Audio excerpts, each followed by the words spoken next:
Nah, berikutnya akan kita membahas 20 soal pilihan ganda tentang anatomi dan fisiologi sistem imun manusia ya. Pertama, organ yang menjadi tempat pematangan limfosit T adalah A. Sumsum tulang, B. Kelenjar getah bening, C. Timus, atau D. Limfa. Jawabannya tuh, timus.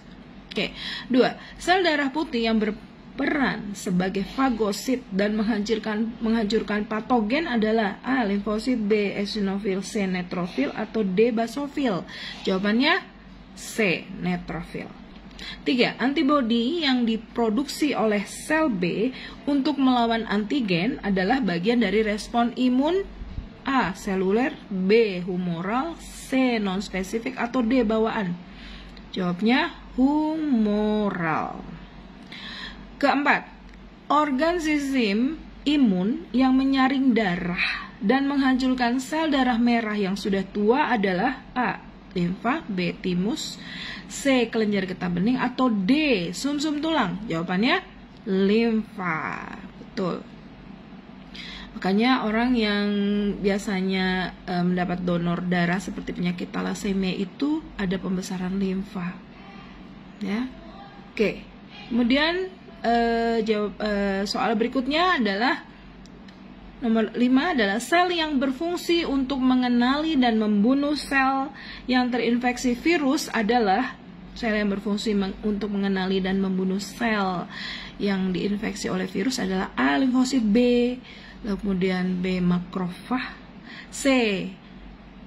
sel pembunuh alami atau natural killer, atau D. basofil. Jawabannya betul, sel pembunuh alami, natural killer. Sekarang nomor 6.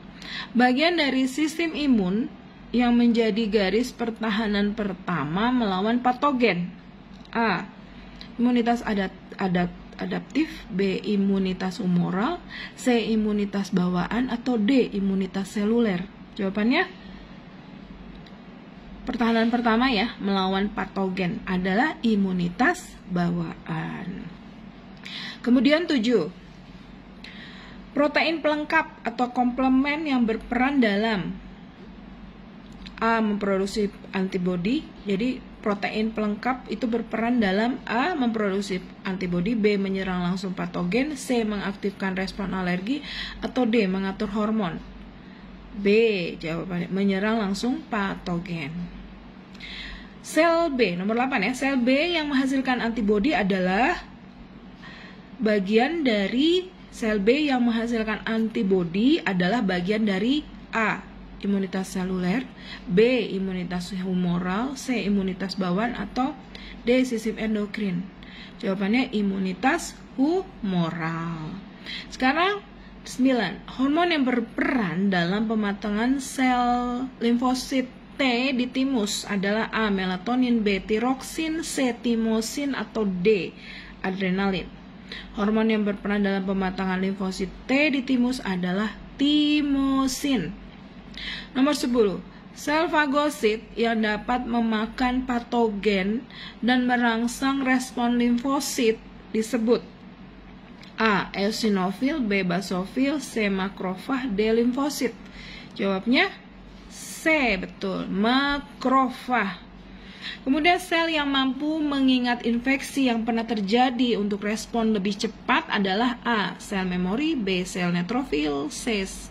sel natural killer, atau D. eosinofil. Jawabannya sel memori.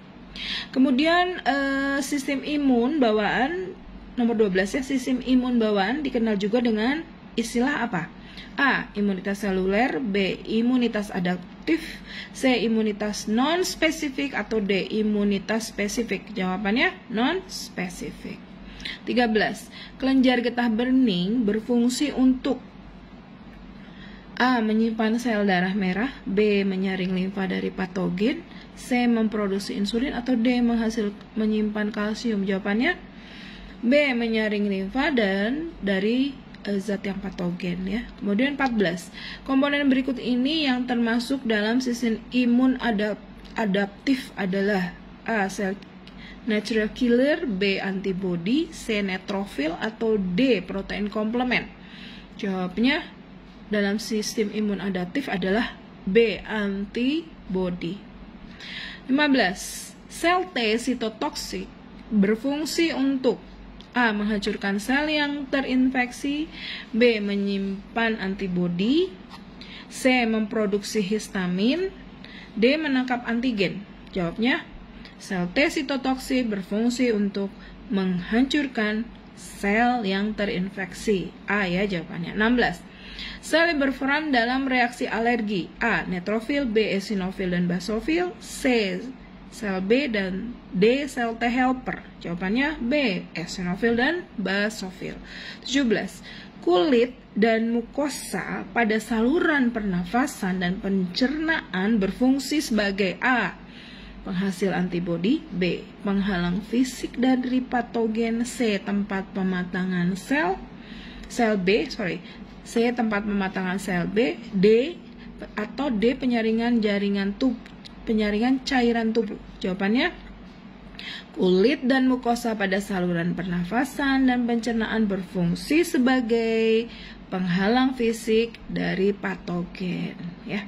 18. Sistem imun adaptif memiliki kemampuan untuk A. Melawan semua patogen secara sama, B. Menyerang jaringan tubuh sendiri, C. Mengingat patogen spesifik yang pernah menyerang, atau D. Menyaring darah dan limfa. Jawabannya, sistem imun adaptif memiliki kemampuan untuk mengingat patogen spesifik yang pernah menyerang. Yang C ya. Kemudian 19. Antibodi yang diproduksi oleh tubuh bertindak dengan cara A. Menghancurkan langsung patogen, B. Menandai patogen untuk dihancurkan oleh sel imun lain, C. Meningkatkan kadar gula darah, atau D. Mengatur tekanan darah. Jawabannya, antibodi yang diproduksi oleh tubuh bertindak dengan cara menandai patogen untuk dihancurkan oleh sel imun lain. Terakhir, makrofa berasal dari diferensiasi sel. A. Limfosit, B. Monosit, C. Sel natural killer, atau D. Eosinofil. Jawabannya B. Jadi makrofa berasal dari diferensiasi sel monosit. Oke, semoga jawaban dan soal ini membantu memahami sistem imun pada manusia. Oke, assalamualaikum.